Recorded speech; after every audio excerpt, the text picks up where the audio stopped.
That's why God told Moses, these are the stakes.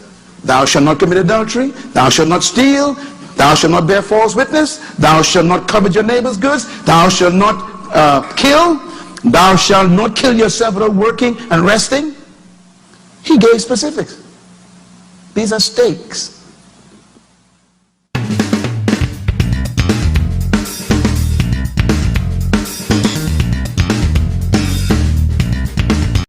Every country must have a common, and this is a very important one, authority reference. This is referring to your God. You cannot be a country without a single authority reference.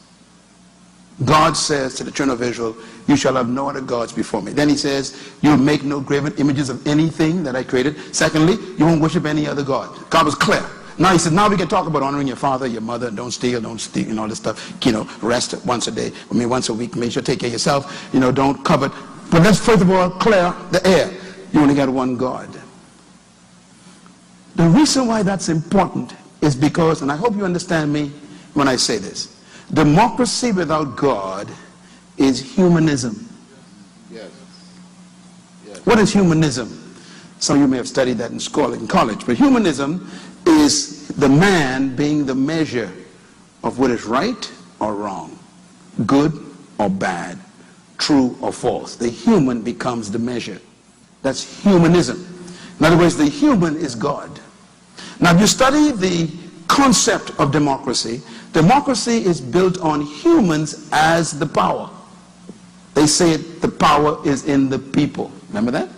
And they say the majority of the people decides what is good or right. Now, we got to decide whether we want to go with that.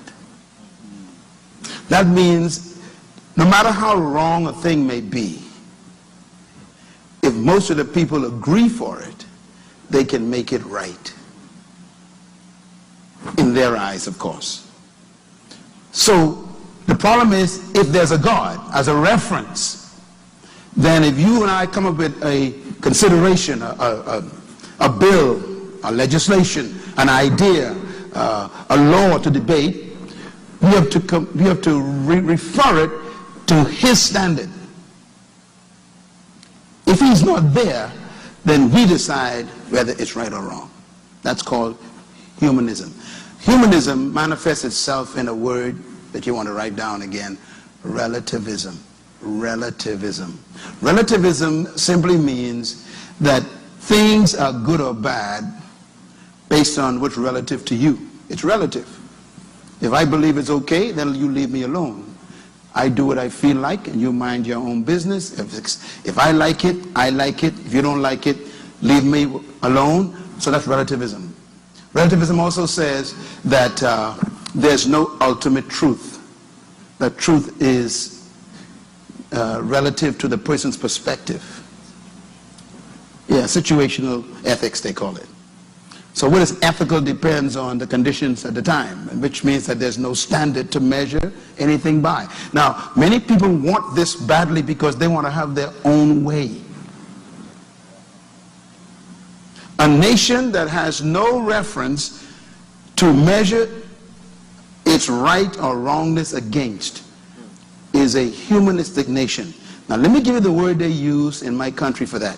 It's the word, write this down: secularism. Secularism is simply humanism dressed up in a nice suit. When they say, and I heard them say in our own parliament, we are a secular country, we are a secular nation. What they mean by that is, we don't believe that no one has the monopoly on truth, and that we don't want no one to dictate to us what is right or wrong. So secularism is that which is acceptable to me based on what I believe to be right, even though it might be wrong.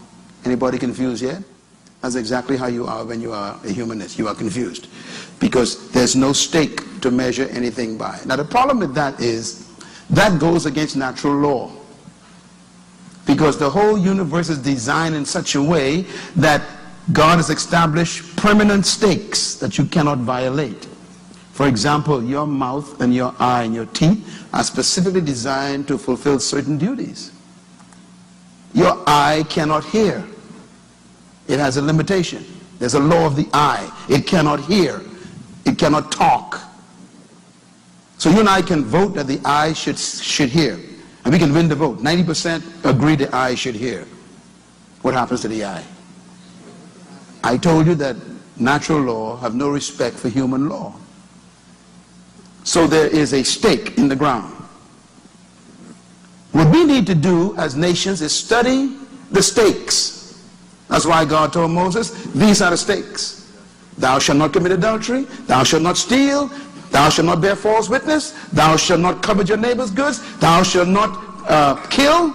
Thou shalt not kill yourself without working and resting. He gave specifics. These are stakes. And by the way, grace doesn't cancel law. So be careful with the grace message. Grace frees you to keep law. It doesn't cancel law. You are free to not commit adultery. You are free to never lie again. That's grace. So we need to have a reference to have an exalted country.